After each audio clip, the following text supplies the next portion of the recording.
مالک نے ہم سب کو توفیق سجدہ عطا فرمائی.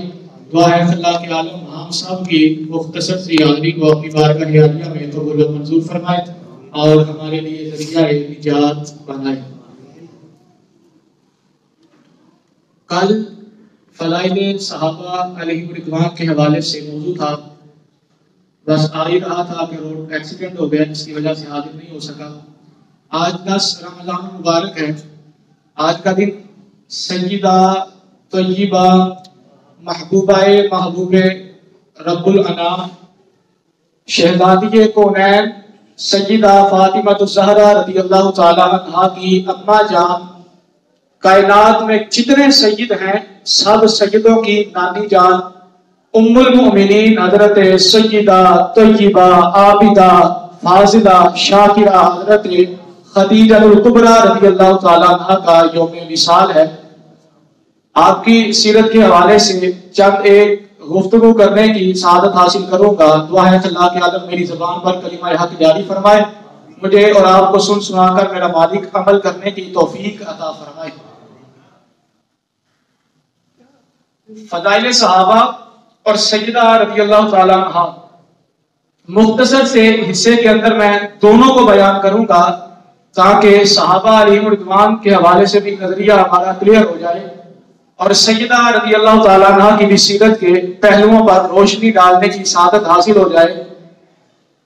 اللہ رب العزت نے 1,24,000 کم و بیش پیغمبر اس دنیا میں مبعوث فرمائے. ان سارے پیغمبروں میں سب سے زیادہ شان والا جس محبوب کو بنایا وہ میرے اور آپ کے محبوب علیہ السلام ہے. پھر اللہ کے عالم نے امتوں کو بھیجا.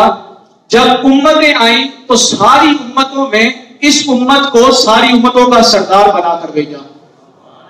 ساری امتیں شان والی ہیں، ساری امتیں عظمت والی ہیں، ساری امتیں بلندیوں والی ہیں. ان میں سے جو ایمان والے تھے، لیکن جب اس امت کی باری آئی نا تو اللہ نے فرمایا کنتم خیر امہ، کہ تمہیں بہترین امت بنایا گیا ہے. اللہ رب العزت نے قرآن مجید فرقان حمید میں ارشاد فرمایا. پھر اللہ رب العزت نے میرے محبوب علیہ السلام کے صحابہ علیہ رضوان کی شان کو بیان فرماتے ہوئے ارشاد فرمایا وَكُلًّا وَعَدَ اللَّهُ الْحُسْنَى، فرمایا سونے محبوب علیہ السلام رضی اللہ عنہم ورضوا عنہ، آپ کے جتنے بھی ساتھی ہیں نا، جتنے صحابی ہیں، حضرت سیدنا صدیق اکبر سے لے کر امیر معاویہ تک، حضرت امیر معاویہ سے لے کر آخری صحابی تک جتنے صحابی ہیں، اللہ فرماتا ہے سونیا میں تیرے سارے یاروں سے خوش ہو گیا ہوں اور اپنی رضا کی گارنٹی عطا فرما دی ہے. پھر اللہ نے ارشاد فرمایا وَكُلًّا وَعَدَ اللَّهُ الْحُسْنَى، فرمایا سونیا تیرے جتنے بھی ساتھی ہیں نا، تیرے جتنے بھی یار ہیں، ہم نے سب کے ساتھ حسنہ کا وعدہ فرمایا ہے. اب مفسرین نے ان حقائق سے پردہ اٹھایا کہ اس لفظ حسنہ کا مطلب کیا ہے. تو سارے مفسرین فرماتے ہیں اس حسنہ سے مراد اللہ کی جنت ہے. گویا اللہ فرمانا یہ چاہتا ہے سونیا تیرے سارے یاروں سے میں راضی بھی ہو گیا ہوں اور ان کو جنت بھی عطا فرما دی ہوئی ہے. پھر اللہ نے 1,24,000 کم و بیش پیغمبر بھیجے. میرے محبوب علیہ السلام کے صحابہ کو دیکھے نا تو اللہ نے تعداد میں موافقت رکھی. 1,24,000 کم و بیش پیغمبر، ایک روایت کے مطابق 1,24,000 کم و بیش میرے محبوب علیہ السلام کے صحابہ. پھر سارے پیغمبروں میں 313 رسول جو سارے پیغمبروں میں سب سے زیادہ شان والے ہیں. ادھر سارے صحابہ میں اللہ نے 313 بدری صحابہ کو رکھا جو سارے صحابہ میں زیادہ شان والے ہیں. ادھر دیکھیں انبیاء کی تعداد، ادھر دیکھیں میرے محبوب علیہ السلام کے صحابہ کی تعداد. اب ان صحابہ کے اندر 5 اولو العزم رسول ہیں جو سارے رسولوں سے بھی زیادہ شان والے ہیں. اور ادھر صحابہ کی طرف دیکھیں تو 10 ایسے صحابہ ہیں جو چلتے تو زمین کے اوپر ہیں. میرے محبوب فرماتے ہیں ابو بکر فی الجنہ، عمر فی الجنہ، عثمان فی الجنہ، علی فی الجنہ، طلحہ فی الجنہ، زبیر فی الجنہ، عبد الرحمن فی الجنہ، ابو عبیدہ بن جراح فی الجنہ. یہ سارے چلتے تو زمین پر ہیں لیکن ایک ہی وقت کے اندر، ایک ہی مجلس کے اندر میرے محبوب ان 10 صحابہ کو جنت کی بشارت دیتے ہیں جن کو عشرہ مبشرہ کے نام سے یاد کیا جاتا ہے.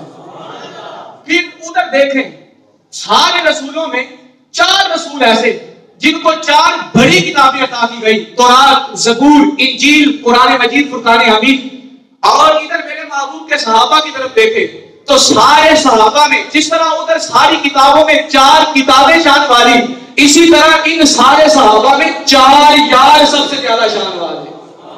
اب ان کتابوں میں قرآن مجید، فرقان حمید، ساری کتابوں کی سرکار، ساری کتابوں سے شان والی، اور ادھر میرے نبی کا یار ابو بکر دیکھیں جو اگر دنیا میں تھا تو اس وقت بھی ساتھی تھا، جو غار میں گیا حضور کا ساتھی بن کے گیا، آج مزار میں ہے حضور کے ساتھی ہے۔ ادھر قرآن سب سے زیادہ شان والی ہے، ادھر صدیق اکبر سب سے زیادہ شان والے ہیں۔ سارے یار نبی دے سونے تے نہیں کوئی اتنا ورگا نائے دردی پیدا کیتا اینا جان کی سارا ورگا آدم شان صدیق کی کچھ نہیں کوئی یار ہزارہ ورگا۔ یہ میرے محبوب علیہ السلام کے صحابہ ہیں۔ صحابی کسے کہتے ہیں؟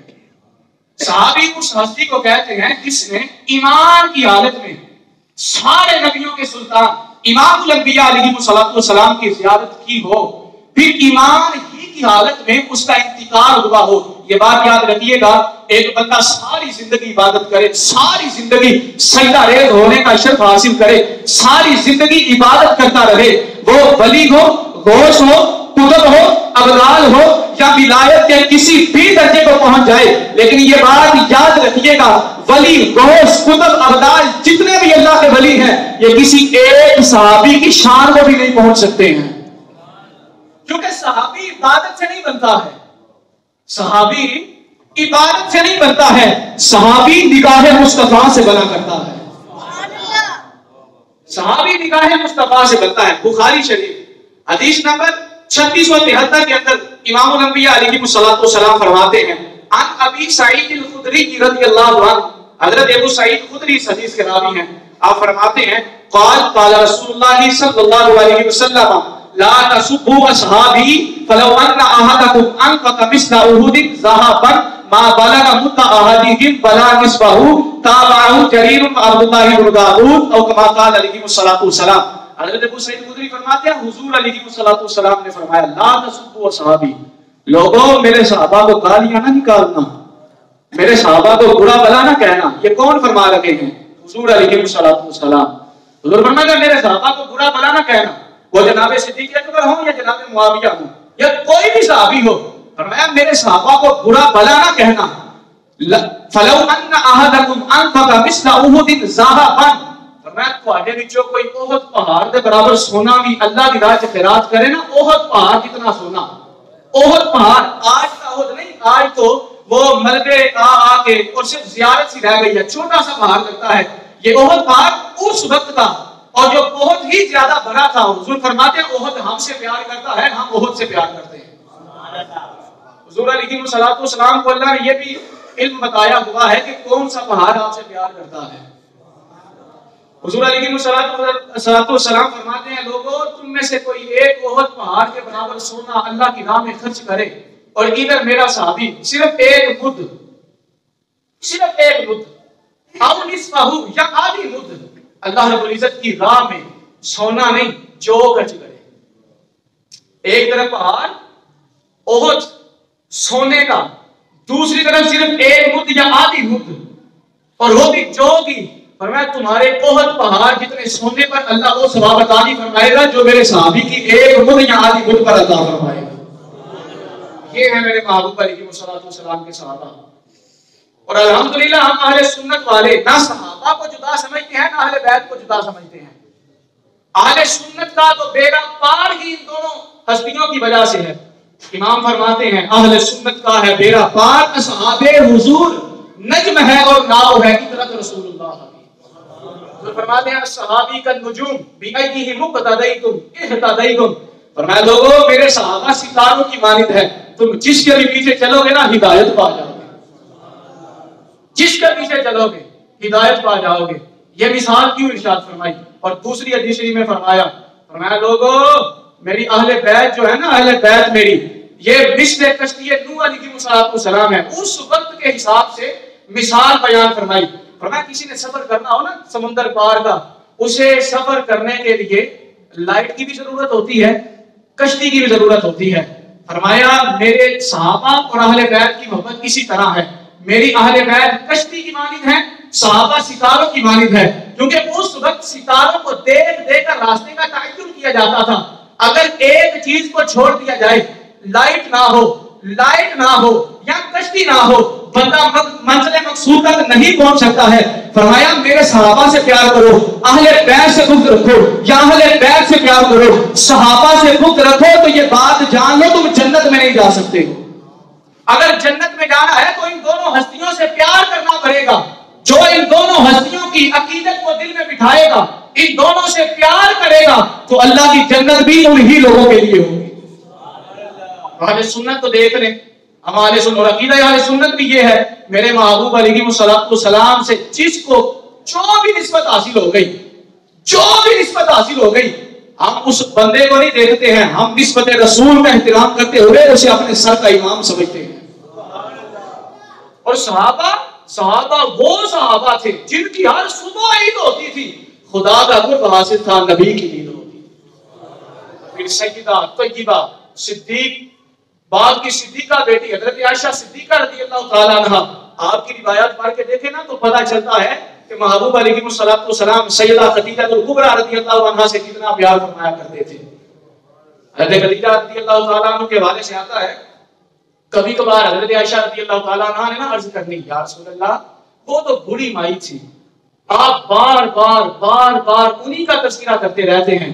حضور فرماتے ہیں عائشہ میں اس خدیجہ کا ذکر کیوں نہ کروں، جب سارے مجھے جھٹلا رہے تھے خدیجہ میرا ساتھ دے رہی تھی، جب سب نے اپنے مال کو روک لیا تو پھر مکے کی سردار خدیجہ تھی، مکے کی سردار ہوتے ہوئے جب لوگ مال روک رہے تھے، سارا مال لا کے میرے قدموں میں رکھ دیا، کہا حضور میں بھی آپ کی ہوں، میرا سارا مال بھی آپ کا ہے۔ یہ حضور فرماتے ہیں حضرت خدیجہ رضی اللہ تعالیٰ عنہا کی شان کو بیان کرتے ہوئے، اور جتنی دیر میرے محبوب علیہ السلام کے حرم پاک میں، نکاح پاک میں حضرت خدیجہ رہی ہے نا، آقا علیہ السلام نے اتنی دیر تک کسی اور عورت سے نکاح نہیں کیا ہے۔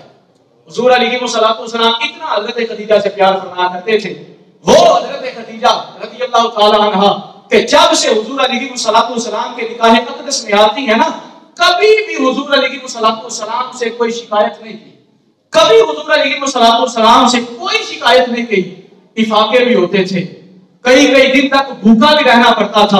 اس ملکہ کو کہ جس ملکہ سے نکاح کرنے کے لیے عرب کے بڑے بڑے سردار ترس رہے تھے، عرب کے بڑے بڑے سردار نکاح کا پیغام دیتے تھے، اس صدیقہ، اس سیدہ خدیجہ الکبریٰ رضی اللہ تعالی عنہا نے سارے عرب کے سرداروں کو پس پشت ڈالا اور کہا ہم مالوں پر بکنے والے نہیں ہیں، ہمارا انتخاب تو اللہ نے کیا ہوا ہے محبوب علیہ السلام کے لیے۔ اور پھر میرے محبوب علیہ السلام کی جتنی بھی اولاد ہوئی ہے، جتنی بھی اولاد سوائے ایک بیٹے کے حضرت غالب ابراہیم رضی اللہ تعالیٰ عنہ کے، جتنی بھی اولاد ہوئی ہے، حضرت ابراہیم حضرت ماریہ قبطیہ رضی اللہ تعالیٰ عنہ سے ہوئے تھے، باقی جتنی اولاد ہوئی ہے حضرت سیدہ خدیجہ الکبریٰ سے ہوئی ہے ساری اولاد۔ یہ میرے محبوب علیہ السلام کی وہ زوجہ ہیں، یہ میرے محبوب علیہ السلام سے پیار کرنے والی۔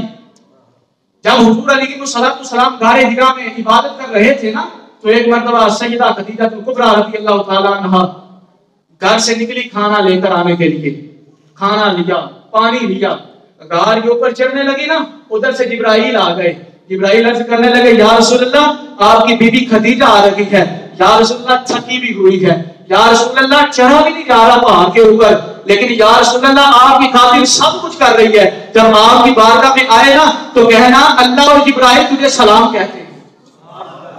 وہ حضرت خدیجہ رضی اللہ تعالی عنہا کہ آج کائنات میں جتنے بھی سید ہیں ان سارے سیدوں کی نانی جان ہے، وہ خدیجہ الکبریٰ رضی اللہ تعالی عنہا جو ہم سارے مومنین کی ماں ہے، وہ خدیجہ رضی اللہ تعالی عنہا جب آپ کا وصال ظاہری ہوا نا، جس سال آپ کا وصال ظاہری ہوا تو محبوب علیہ السلام نے اس سال کا نام ہی عام الحزن رکھ دیا، غموں کا سال، کیونکہ اسی سال میں آقا علیہ السلام کا چچا ابو طالب اور حضرت سیدہ طیبہ خدیجہ الکبریٰ رضی اللہ تعالی عنہا کا وصال ہوا۔ ادھر وہ چچا حضور علیہ السلام کی کفالت کیا کرتا تھا، جب وہ چچا کا انتقال ہوا پھر یہ سب سے زیادہ ساتھ دینے والی حضرت سیدہ خدیجہ الکبریٰ رضی اللہ تعالی عنہا، آپ کا وصال ہو گیا۔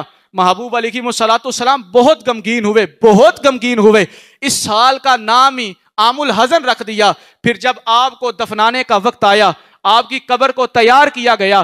جب قبر تیار ہوتی ہے، محبوب علیہ الصلوۃ والسلام پہلے قبر میں اترتے ہیں، وہاں قبر میں بیٹھ کر دعا کرتے ہیں اور پھر کہتے ہیں کہ خدیجہ رضی اللہ تعالیٰ عنہا کو دفنایا جائے۔ پھر حضور علیہ الصلوۃ والسلام نے ارشاد فرمایا لوگو، اللہ رب العزت ارشاد فرماتا ہے ہم نے خدیجہ کے لیے جنت میں موتیوں کا محل تیار کیا ہے، جس میں نہ شور ہوگا نہ گل ہوگا، کوئی اس طرح کی چیز نہیں ہوگی۔ ساری زندگی دنیا میں رہتے ہوئے یہ محبوب کا ساتھ دیتی رہی، سارا مال حضور پر قربان کر دیا۔ جب اس دنیا سے جائے گی تو اللہ نے جنت میں اس کے لیے محل بھی تیار کیا ہوا ہے۔ یہ حضرت خدیجہ رضی اللہ تعالیٰ عنہ ہیں۔ حضرت خدیجہ رضی اللہ تعالیٰ عنہ کی شان کے کیا ہی کہنے، زندگی ختم ہو سکتی ہے لیکن محبوب علیہ الصلوۃ والسلام کی اس بیوی کی شان ختم نہیں ہو سکتی ہے۔ یہ وہ حضرت خدیجہ رضی اللہ تعالیٰ عنہ ہیں۔ ورقہ بن نوفل رضی اللہ تعالیٰ عنہ ان کے چچا زاد بھائی تھے۔ جب محبوب علیہ الصلوۃ والسلام پر وحی اتری نا تو آقا علیہ الصلوۃ والسلام زمیلونی زمیلونی زمیلونی، بخاری شریف کی پہلی احادیث اٹھا کر دیکھیں آپ، بدء الوحی یہ پہلا باب پڑھ کے دیکھیں۔ حضور جب غار حرا سے واپس آتے فرماتے ہیں مجھ پر چادر اڑاؤ، چادر دو، کمبل دو، کمبل دو، کیونکہ جب وحی اترتی تھی سخت سردیوں کی راتوں میں بھی، حضرت عائشہ فرماتی ہیں میں دیکھتی جب وحی آتی حضور علیہ الصلوۃ والسلام کا مبارک پسینہ چہرے سے ماتھے سے ٹپکنے لگ جاتا، اتنی شدت ہوتی ہے وحی کی۔ تو حضور علیہ الصلوۃ والسلام کو جو دلاسا دیا کرتی تھی وہ حضرت خدیجہ رضی اللہ تعالیٰ عنہا تھی۔ ورقہ بن نوفل رضی اللہ تعالیٰ عنہ ان کے چچا زاد بھائی تھے۔ جب حضور علیہ الصلوۃ والسلام کی بارگاہ میں عرض کرتی ہے یا رسول اللہ آپ تو غریبوں کی مدد کرنے والے ہیں، آپ تو کمزوروں کا بوجھ اٹھانے والے ہیں، آپ تو صلہ رحمی کا درس دینے والے ہیں، لوگوں کے ساتھ اچھا سلوک کرنے والے ہیں، حضور پریشان نہ ہو، آپ کا رب آپ کو مایوس نہیں ہونے دے گا۔ یہ دلاسی حضرت خدیجہ دیا کرتی تھی۔ اور عورتوں میں سب سے پہلے جو اسلام لے کر آئی تھی نا اس ہستی کا بھی نام حضرت خدیجہ الکبریٰ رضی اللہ تعالیٰ عنہا ہی ہے۔ اس مبارک اور ہماری تو اماں جی ہیں، ہم تو برا بلا انہیں کہنے والے ہی نہیں ہیں جی، وہ اور لوگ ہیں جو برا بلا کہتے ہیں۔ تو آج رمضان المبارک کا دن ہے، آج آپ کا وصال بھی ہے، آج کوئی نہ کوئی اہتمام کیجیے گا گھروں میں جا کے، افطاری کا وقت ہو نا اپنے بیوی بچوں کو سامنے بٹھا کر افطاری کا جو آپ کے پاس کھانا وغیرہ ہوگا سامنے رکھ کے ختم پاک، کوئی نعت آتی ہو نعت، جو کچھ آتا ہے، کچھ نہیں نہ آتا، کچھ نہیں آتا، درود ہی حضور پر پڑھ لیجئے گا، اور درود پڑھ کے ختم پڑھ کے کھانا رکھ کے سارا ثواب حضرت خدیجہ رضی اللہ تعالیٰ عنہ کی بارگاہ میں نظر کیجئے گا، تحفہ پیش کیجئے گا، اور تحفہ پیش کر کے نا پھر دعا کیجئے گا یا اللہ تیرے محبوب علیہ الصلوۃ والسلام کی محبوبہ کا واسطہ، تیرے محبوب علیہ الصلوۃ والسلام کی اس بیوی کا واسطہ کہ جب سب ساتھ چھوڑ رہے تھے یہ ہستی محبوب کا ساتھ دے رہی تھی، اس کا واسطہ ہماری مشکلات کو آسان فرما، ہمارے رزق حلال میں برکتیں عطا فرما۔ انشاءاللہ منبر رسول پر بیٹھا ہوں، یہ ایسی پاک ہستی ہے، یہ ایسی پاک بیوی ہے کہ جس کا صدقہ اللہ کی بارگاہ میں دیا جائے تو اللہ رد نہیں فرماتا ہے، جائز جو چیز مانگی جائے اللہ عطا فرما دیتا ہے۔ تو آج اہتمام کیجئے گا، اللہ رب العزت ہم سب کو عمل کرنے کی توفیق عطا فرمائے۔ پرسوں انہوں نے مجھے کہا تھا، بس ایک چھوٹا سا مسئلہ کہا تھا، یہ جو آپ نے کہا ہے جی اولو العزم رسول 5 ہیں تو ان کے نام کون کون سے ہیں؟ یہی سی 5 نام، حضرت سیدنا ابراہیم علیہ الصلوۃ والسلام، حضرت سیدنا موسیٰ علیہ الصلوۃ والسلام، حضرت سیدنا عیسیٰ علیہ الصلوۃ والسلام، حضرت سیدنا نوح علیہ الصلوۃ والسلام، اور 5ویں نمبر پر ہم سب کے آقا علیہ الصلوۃ والسلام۔ یہ 5 اولو العزم رسول ہیں جو سارے رسولوں سے زیادہ شان والے ہیں، اور ان 5 میں بھی جس ہستی کو امام الانبیاء ہونے کا شرف حاصل ہے، جس ہستی کو ساری شانیں اللہ نے عطا فرمائی ہیں، وہ میرے اور آپ کے آقا علیہ الصلوۃ والسلام ہیں۔